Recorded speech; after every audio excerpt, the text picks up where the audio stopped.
In today's podcast, you'll learn a wide variety of useful vocabulary connected to the topic of retirement and aging. You don't have to be advanced in years or past your prime to enjoy this podcast episode, but it helps. Welcome to Aprender Inglés with Reza and Craig.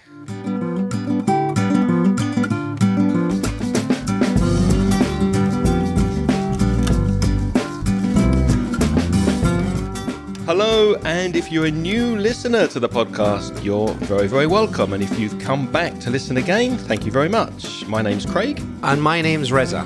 And with more than 50 years of teaching between us, that means we must be quite near retirement age. But anyway, we'll help you improve your English and take it to the next level. Are you a long way from retirement, Reza?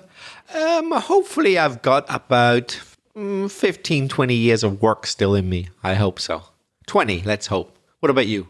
I'm probably a little bit closer than you. I don't know, maybe 10, 12 years away from retirement. But I'm not particularly looking forward to it. And I'll explain why a bit later. Before we go to idioms and expressions that refer to aging and retirement, let's listen to a message from friend of the show, Adrian from Barcelona.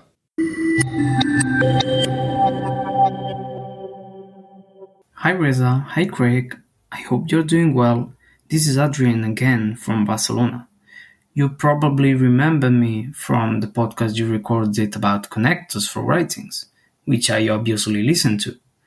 I'm also so grateful for the lovely comments you made about my English level, which undoubtedly motivates me to continue enhancing my skills in English.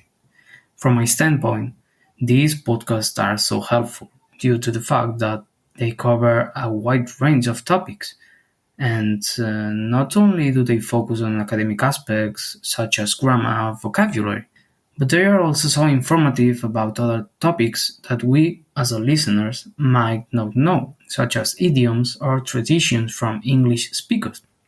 So, that being said, I wondered if you could make an episode talking about Spanish food you've already eaten.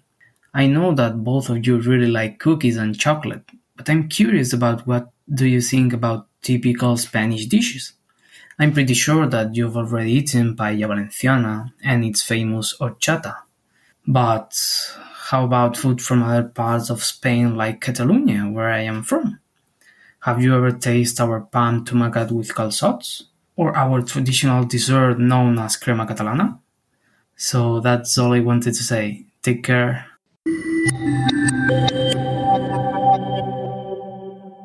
Well, thanks very much for your message, Adrian. That was a really good message, and you used some really good vocabulary and really good grammar there.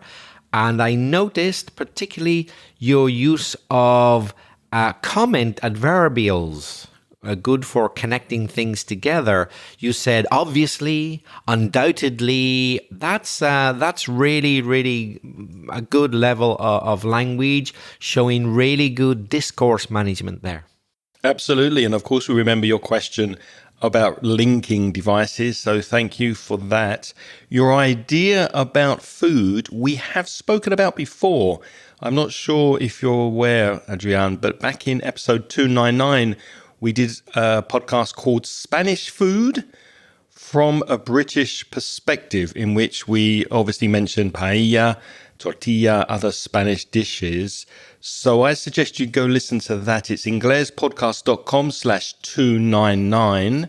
I don't think we spoke about crema catalana, which is one of my favorite desserts. Oh, are you a big fan of crema catalana? Yeah, I like it very much. Would you say, is it pretty much the same as creme brulee, or is it different?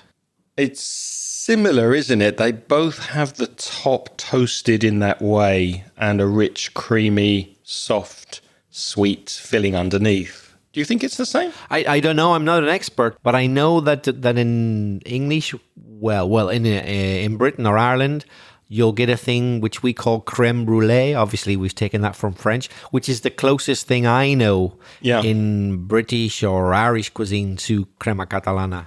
Yeah, very tasty.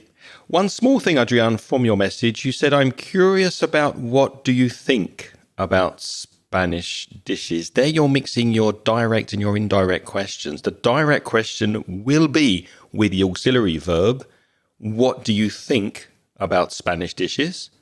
But you've used a kind of a tag, an indirect tag at the beginning when you said, I'm curious about, which is very similar to I was wondering, could you tell me? I'd like to know. All those pre-question words you can use to make indirect questions. So when you do that, you remove the auxiliary verb do. So it would be better to say, I'm curious about what you think about Spanish dishes.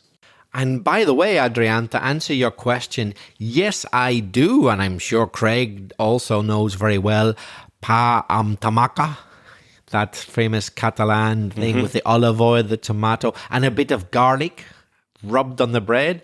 We know that. And yes, I do love calçots, those kind of spring onions which come at a certain time of year, which the Catalans cook in newspapers, in tiles, azulejos, or tejas, or something like that, outdoors. I've done it. It's fantastic. One of my favorite things in Spain. And they serve those, they come up kind of black because they're covered in carbon on the outside. And I had those with my dad once.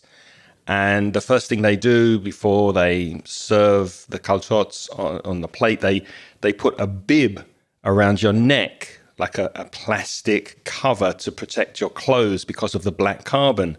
And my dad didn't understand what was happening. And he said, why have they given me this? And I said, it's because you're English, Dad. He said, no. He actually believed me. But they were delicious. They were really, really nice. So let's look at some idioms and expressions that we can use to speak about aging. What's the first one, Reza? Well, an important word to know is the word elderly. That's nicer than old, isn't it? Yes, definitely much nicer. So if it's a formal situation, that would be my go-to word, the word that I automatically use when I want to be formal, polite. It can be a noun or an adjective. For example, you can say, I have a lot of respect for the elderly. So I'm using it as a noun there. Or I could say, Peter is an elderly gentleman. So there it's being used as an adjective. And notice that Reza used the article the when he spoke about elderly. The elderly. We often use the article there to show a group of people, like the poor or the rich or the elderly, the young, for example. More informally, you could say old folks, Folks. The old folks in my village like to play chess on Saturday afternoons, for example.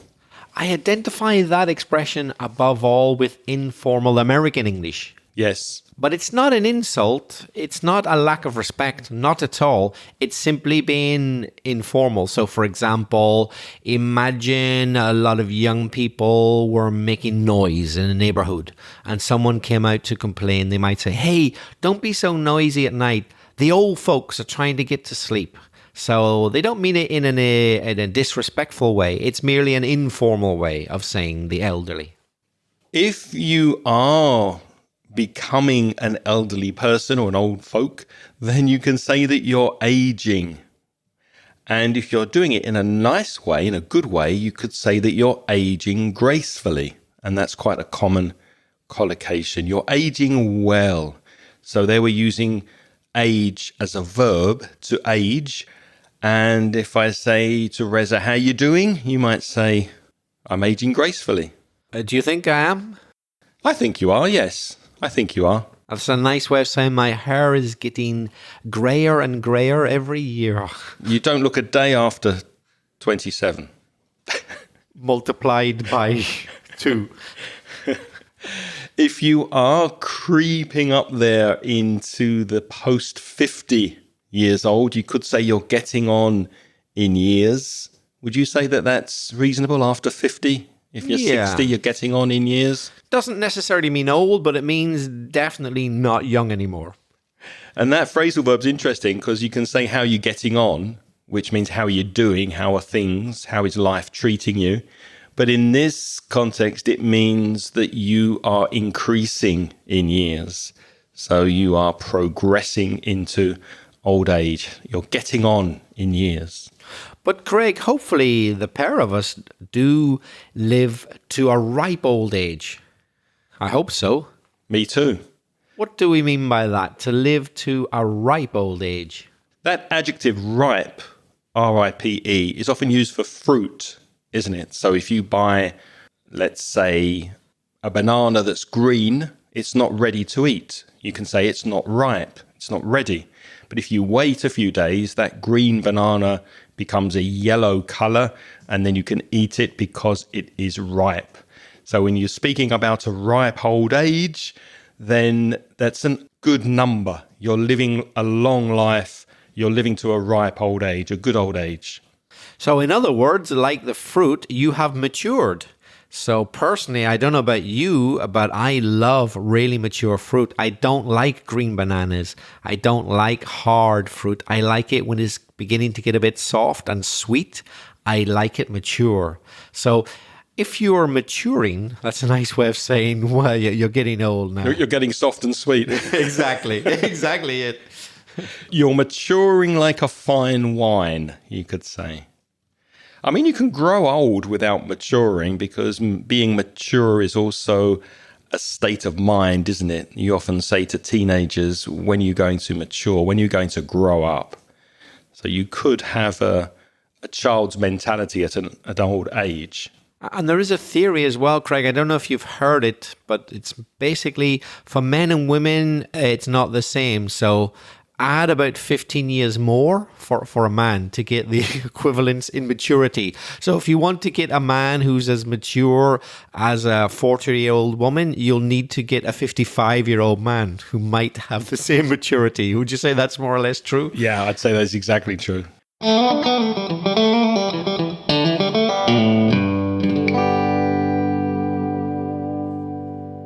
So you can get on in years, you can be getting on in years, or getting on a bit, you could also say. Or you can say you're advancing in years. So advancing years means you're getting to that 50, 60, 70-year-old age. And Craig, for you, how old do you need to be called a senior citizen? Senior citizens tend to be pensioners, don't they? So when they are at the age where they can get their state pension, then I would say they are senior citizens. So they have in the UK, they might have a free bus pass. They can use public transport free of charge. And I think these days it's 67, isn't it, in the UK, the retirement age? I think so. Is it the same for men and women? It used to be different, I believe, but Used to be different, but now it's the same. They're standardizing, as they should, if we want to be completely equal with the other sex, with the female sex. So it should be equal. And now it is in the UK and in Spain, I believe, 67.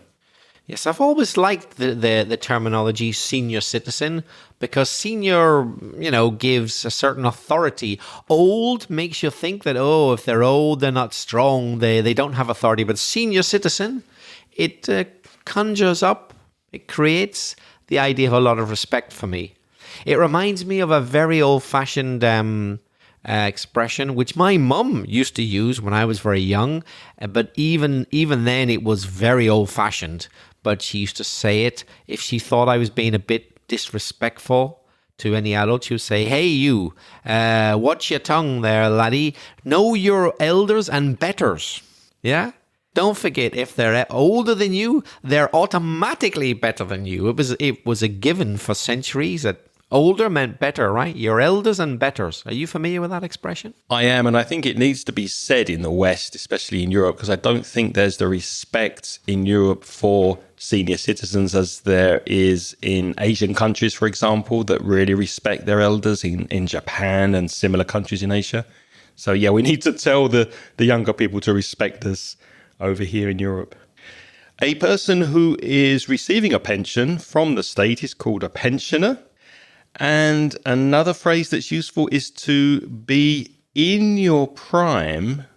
What kind of years would you say would a person be in their prime of life? I think that's very, very, very subjective. Vague, isn't it? I can't put a figure on it. For everybody, it's different. Yeah. It's different for different people. You can be in your prime when you're in your 20s because probably that's when you're at your peak physically for most people in the 20s. So between 25 and 35, maybe the prime of life? Physically, but can you say you're in your prime if you aren't very mature, you haven't made a lot of money yet? It's very subjective, isn't it?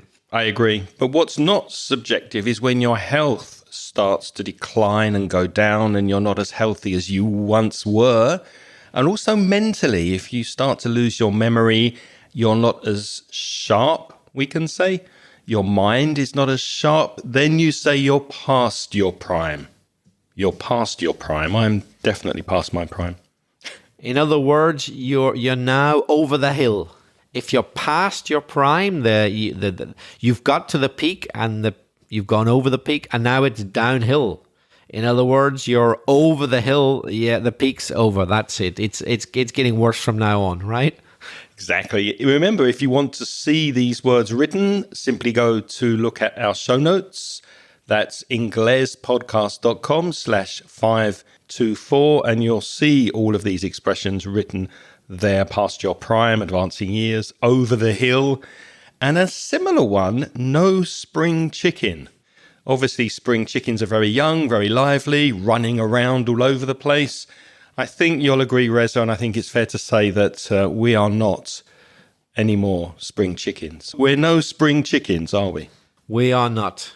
To use another idiom which comes from animals originally, we could say we're long in the tooth. Do you know about the origins of that? I seem to remember something about horses. That's right. That's right. Can you explain more? It's strange that we get it from horses because, in fact, the same phenomenon happens to humans. But apparently in horses, it's very obvious. I think horses, like humans, experience receding gums as they get older. Your gums recede, they go back. So it makes your teeth look longer than they are. So your teeth haven't got any longer. It's just that your gums have got shorter, which makes your tooth look longer.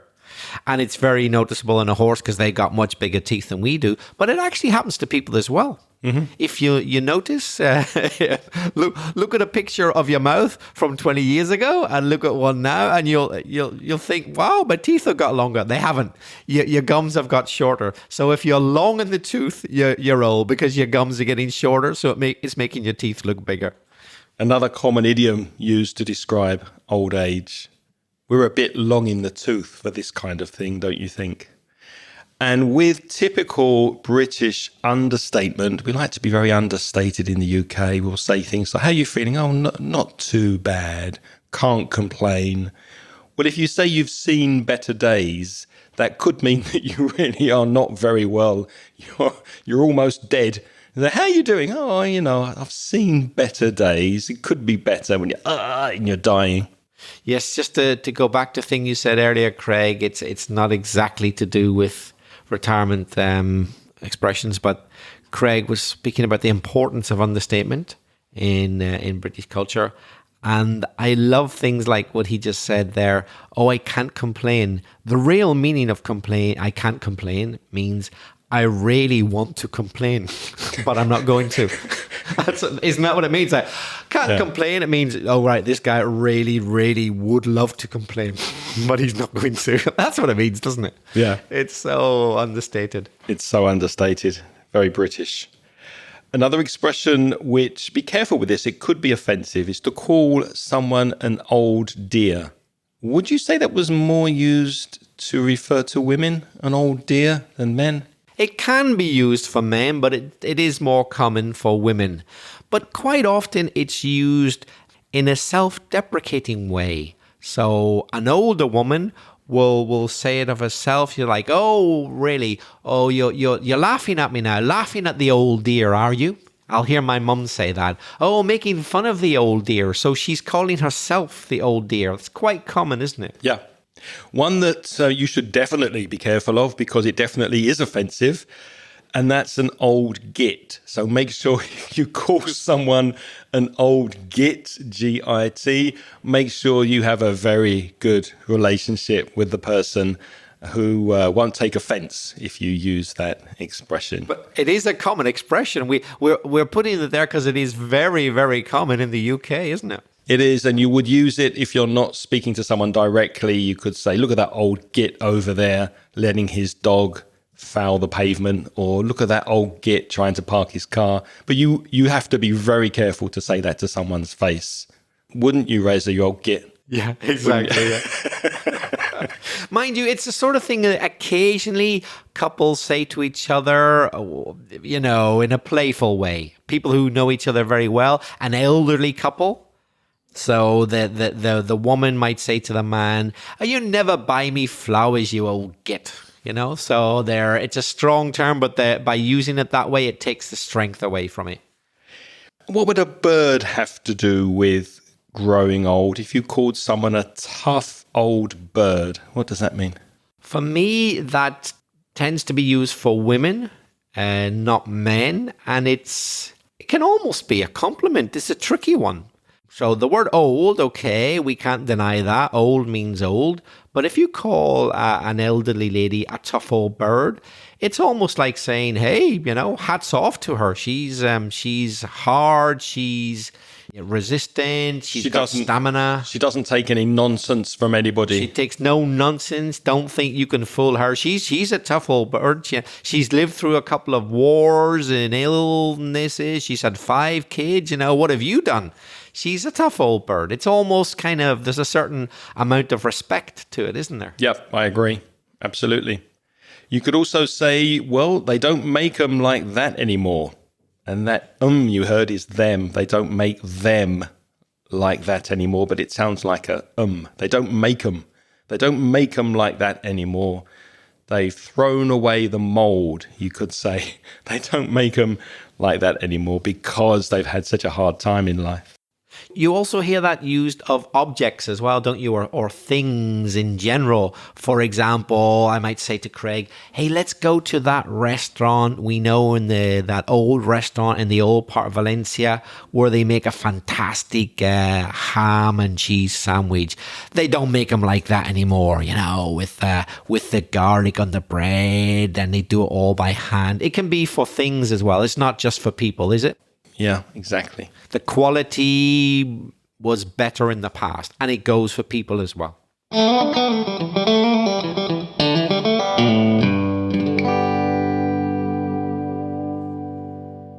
Let's move on to look at some vocabulary connected to retirement and retiring. Obviously, to retire is the verb, retirement is the noun.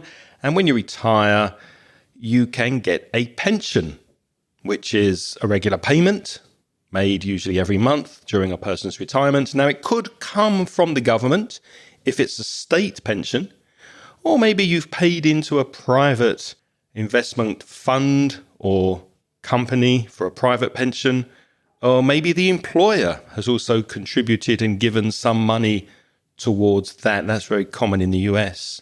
For example, after 30 years of service, she receives a generous pension that allows her to travel. And as we said before, a person who receives a pension is a pensioner. Another expression that you'll often hear associated with elderly people, but it can also be for younger people as well, is Social Security. So that's the system, the government system that provides monetary assistance, financial help to people with inadequate, low, or simply no income. So that's often elderly people. It can be young people as well, but a lot of older people rely on Social Security. For example, you won't get a state pension if you haven't made Social Security contributions. So in most of Europe, you pay an amount of money every month whenever you receive your pay, and the government takes it. And the idea is that when you need that money, when you're older, for example, or when you're unemployed, they will pay you some money because you paid into the scheme. So they use your Social Security contributions to help you out with your pension and other things. So it would be health care, wouldn't it? Pension, sickness benefits, or if you have an accident, maybe you'd get disability benefit, that kind of thing. Now, if you have saved some money, we can use the phrasal verb to put aside or put away some money for the future or for retirement. That's called a nest egg. Egg, you probably know, from a chicken. And nest is the home that a bird makes before they have little birds, chicks, little babies. So they build this nest, this home, usually in a tree, and they use very, very small branches of the tree, twigs they're called, and some leaves, and they make a nice little home for the chicks they're going to have. So in a similar way, if you put money to one side, it's a nest egg, and you can save up money that allows you to retire comfortably. For example, over the years, she carefully built a nest egg that would allow her to retire comfortably. Downsizing is an expression often associated with older people. It's the process of reducing the size or the number of something, and it often refers to a person moving to a smaller residence, or it could even be a company reducing its number of employees. For example, after their children moved out, the couple considered downsizing to a smaller home to reduce their living expenses. So it's a situation which very often arises when people are at about retirement age. They've had children, and their children now will be young adults who are going to go and live independently. So now those older people don't need to live in such a big house with 3, 4, 5 bedrooms, whatever. They just need a smaller house. So that's the time when people, in a personal sense, often downsize. Leisure activities are activities that you enjoy doing in your free time when you want to relax or have some pleasure. Now, be careful of the pronunciation of that word. It's Leisure, and the middle consonant sound is je.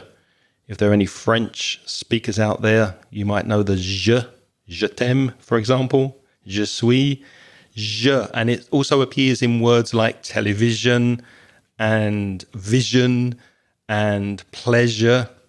So pleasure rhymes with leisure, your leisure time, your free time. For example, his retirement was filled with leisure activities, from painting and gardening to fishing by the lake. By the way, in American English, the first vowel sound is different. They say leisure. They do. Yeah, but the consonant sound is the same, je, but it can be leisure or leisure. Your leisure time. So we've already explained what retirement is when you no longer work because you're old.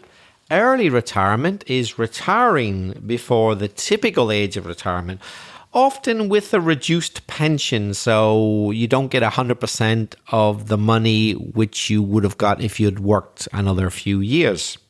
For example, he took early retirement at 55 to enjoy more leisure time or leisure time. What are the benefits and drawbacks of taking early retirement? What are the good things and the bad things, the pros and the cons? Well, clearly you're going to have a lot more leisure time, a lot more free time. A possible drawback is you might get bored, I guess. Boredom. What do you think? No, yeah, I agree. Yeah.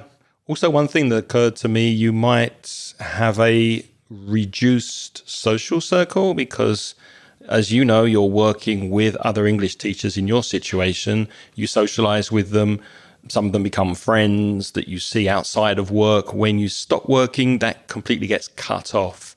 So you need to be very aware of making sure that you have a group of friends around you because the people in your life can get reduced, and that's not a good thing. Yeah. Craig, what activities do retirees find most fulfilling in their golden years? So the word golden is often associated with being old. Yeah. Golden means old. So in your golden years, what activities do you think that retired people most like doing? Spending time with kids, their grandkids, their children. Traveling is a very popular activity for people who retire. I don't know, playing golf, fishing. Not two things I'd be interested in, but many people do that, don't they? Golf and fishing. Yeah. I imagine the travel industry or the tourism sector make a lot of money out of the elderly. Yes. Because not only do they travel a lot because they got the time and the money to do it, whereas the very young who want to travel haven't got the money or the time, but also they're going to do it in style and comfort because when you get older, you need to be more comfortable.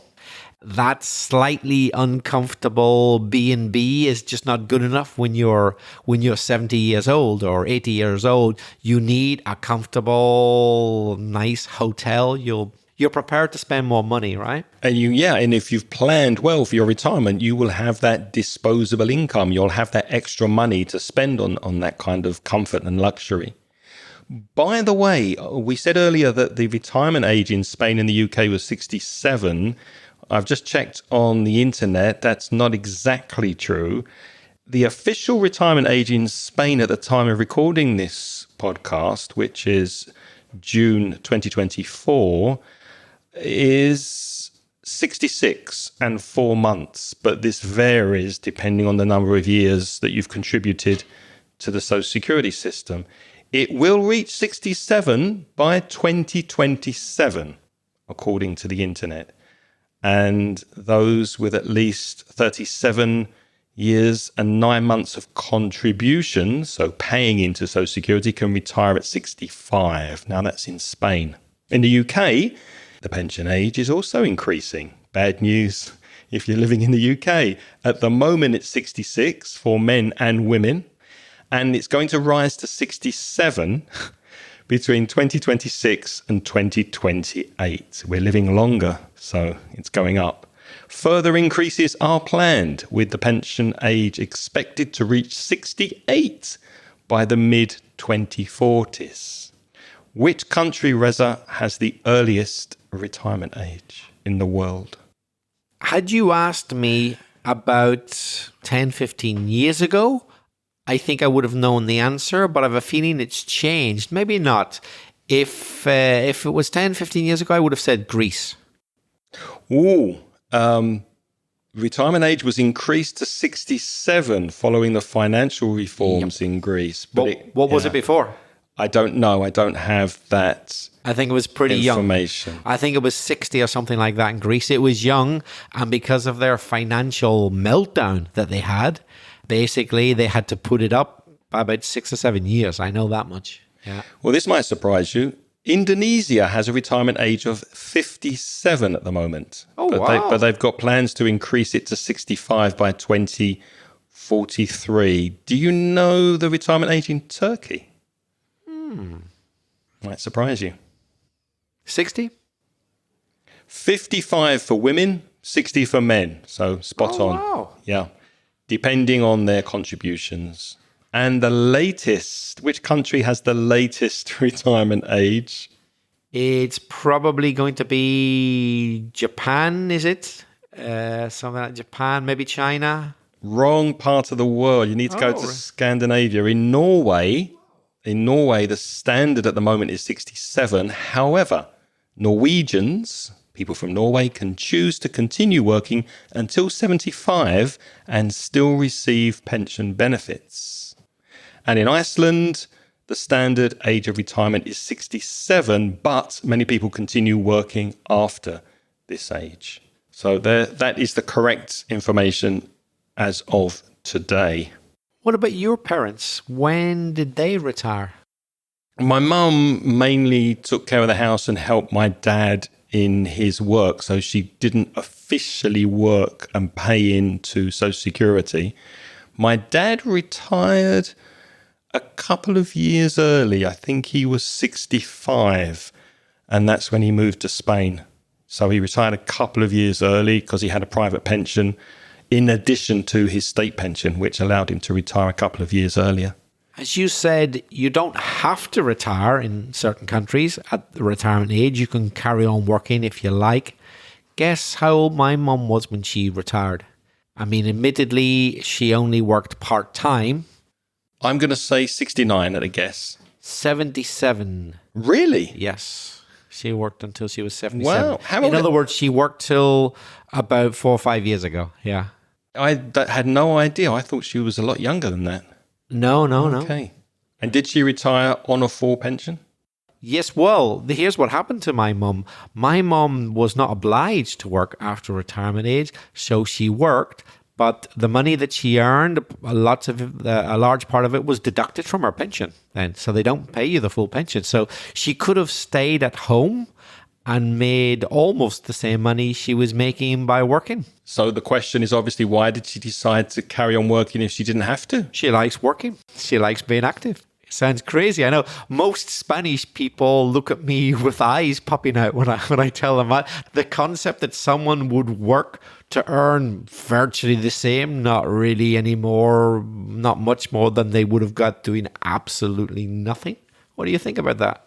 I can understand it. If you really enjoy your work, you get pleasure out of it. Obviously, you might not enjoy every single day, but generally speaking, if you enjoy it, and you're working with nice people, I think it keeps you going. It keeps you going into old age when you are at the age of being able to receive a pension. If you carry on working, I think it can extend your life. I really believe that.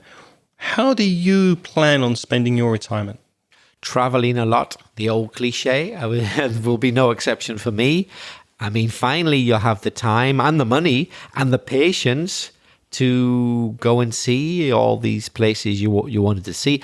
I think I might go to a few dangerous places. Well, not just because they're dangerous, but places that I might not have gone to 5, 10, 15, 20 years ago. I might think, I'm going to die soon anyway. Who cares? So I might go to the places where, you know what I mean? Yeah. Honestly, I do believe that. So I'm not purposely like going to go to Afghanistan or something like that. Think, come on, kill me. But, places that I might have been wary of 30 years ago, when I'm 80 something, I might think, what's the worst that can happen to me? They're going to kill me. Well, I was going to die in a couple of years anyway. You know what I mean? Does that make sense? It does, because I've got a similar philosophy. I would like to take a lot of really dangerous drugs when I get older. It's funny you should say that, but I also don't want to take a lot of drugs, but I wouldn't mind experimenting. These drugs, all those drugs that we've kept away from for all these years because we don't want to get addicted and we don't want to ruin our health. Well, when you're 80 years old, why not play around a little bit? Exactly. For example, let it go on the record, I've never taken heroin in my life, nor been vaguely interested, and still I'm not. But you know what? If I reach 80, I reckon I'll try it just to see what happens. What the hell? What? So what if I got addicted? What, for 6 months? Then I'm going to die anyway. You know what I mean? I'm more interested in hallucinogens, the drugs you take like LSD to make you hallucinate and see things. Because when you're really old, people probably wouldn't notice. If you say, look at that lovely golden panda sitting in the corner of the room, and everybody think, oh yeah, he's daydreaming again. You've just reminded me. I remember once meeting a friend of mine in her grandfather's house, and I knew the grandfather a little bit. I said, "Oh, what have you been up to this morning?" The guy was in his 90s. He couldn't get out of the armchair. He said, "Oh, just talking to Fidel." It's like, Fidel who? Fidel Castro. This is in Spain a few years ago. You were talking to Fidel Castro? Yeah, he was here. Oh, really? Yeah, I was chatting to him. You didn't know you knew him? Yeah, we were just having a chat, this, that, and the other. He's been on magic mushrooms. He saw him on TV. There'd been an interview with Fidel Castro from years ago on TV, and the guy mixed up reality, but he wasn't being funny, so I had to go along with it. Say, what'd you talk about? The economy, this, that, and the other, the embargoes. And he really thought that he'd been chatting to Fidel Castro. It was quite funny, actually. Well, enough about drugs and retiring. It's your turn to practice your English. What's the age of retirement in your country? Are you currently retired?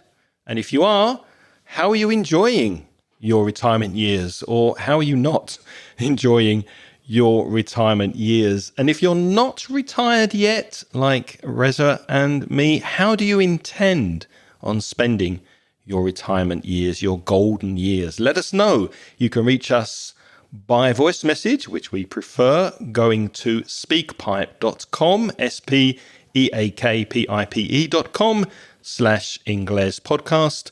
There's also a button and a link on the homepage at inglespodcast.com. Emails, Reza? If you would prefer to write, you can find us at craig@inglespodcast.com or me, belfastreza@gmail.com.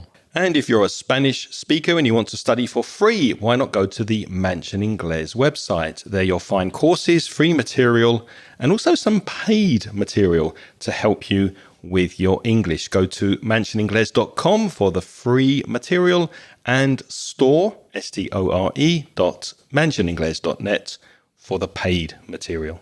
As always, we'd like to thank our Patreon supporters. And what those people do is donate. It can be as little as $1.50 per month. They make a donation to the podcast, and as a way of saying thank you to them, they get instant access to audio transcriptions of the podcast. If you're interested, have a look at the link in the show notes. It's patreon.com/inglespodcast. And unfortunately, we can't mention everybody who is supporting us on Patreon, but our most recent Patreon supporters this month are Maria, Javilni, Frederica Bosa, Cynthia Cepeda Cardenas, Israel Pinilla, Maria Eva Serral Carrasco, and Anonymous. Thank you to you and to everybody who is supporting us on Patreon. Now, we don't know what we're talking about next week. That's why we need your suggestions. So send us a voice message. Until next time, have a wonderful week. Thank you for listening this week. It's goodbye from Reza. And it's bye-bye from Craig. If you enjoyed this podcast, please tell a friend so that more people can listen. And the music this week is by Pitts. The track is called See You Later.